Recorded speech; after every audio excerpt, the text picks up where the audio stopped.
Over the years, Amazon has proven to be one of the most recognizable brands in the world. It's almost like nothing goes through the internet without passing through the retail giant company.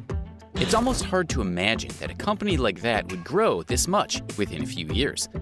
Amazon is the second US public company to have a market value of $1 trillion. It hit this milestone weeks after Apple hit the same landmark, but faster. Yes, Apple may have done it first, but Amazon did it quicker. Today, Amazon is worth $1.5 trillion, and its owner, Jeff Bezos, is the first person to be worth more than $200 billion in history. How did all this happen? How did Amazon become one of the biggest companies in the world? Every day, thousands of people surf the internet looking for what to buy for themselves and their loved ones. When they do, it's usually something available on Amazon. And with ease, they settle and have it sent straight to their doorstep. But this wasn't a fairy tale story that started with roses and blooms from the beginning. Amazon, like every other company, struggled a lot at the start. But they did crack the code and moved from making a few bucks a month to clocking millions of dollars each day. How did that happen, you ask? Well, for Amazon, the fifth time was a charm. It all started in 1994 when Bezos left his job at D.E. Shaw & Company, a Wall Street firm, and moved to Seattle, Washington, where he came up with a business plan for a new company, which he named Cadabra Inc.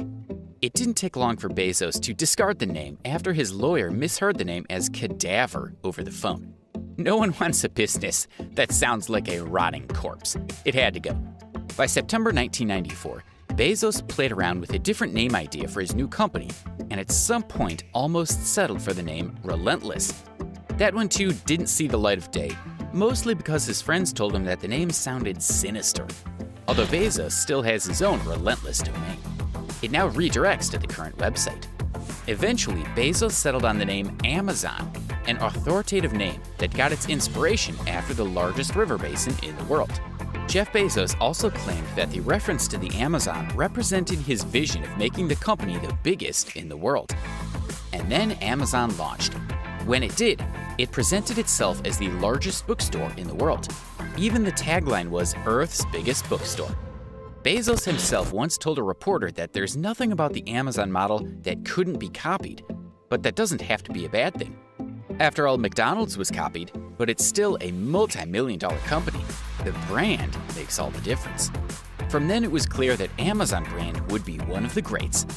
Jeff Bezos was already a mythical figure in the business world long before he surpassed Bill Gates as the richest person on Earth. But who really was the man? And how did he have the reach to push his company to such great heights? Yes, he's known as the founder of the fastest e-commerce company in recent history. But years before Bezos' net worth surpassed $100 billion, he graduated as the school's valedictorian. The National Merit Scholar then went on to Preston University, interested in space exploration. That's right, your favorite tech entrepreneur originally planned to study physics. He later gave it up and turned to his love for computers, creating a number of software programs while at the school. He found the field to his liking and graduated with a science degree in electrical engineering and a second one in computer science. He worked a few jobs and started the company, and the rest, as we know, is history. Enough about the man, back to the company. Jeff Bezos himself has admitted that Amazon itself isn't very special since several companies are doing the same thing. So what makes the company so unique that we need and use it on a day-to-day basis, with the company's recorded profits skyrocketing every year? The truth is that it wasn't always rosy for the e-commerce company. Many people may not remember, but there was a time when Amazon was mainly a place just to buy books. But now the company's reach is practically limitless, thanks to a decision Jeff Bezos took back in 2004. At that time, Amazon was much smaller compared to eBay, and was selling mainly books and DVDs, since people weren't sure of buying other products they could easily get at stores. Online shopping wasn't doing very well, and its prospects weren't promising either.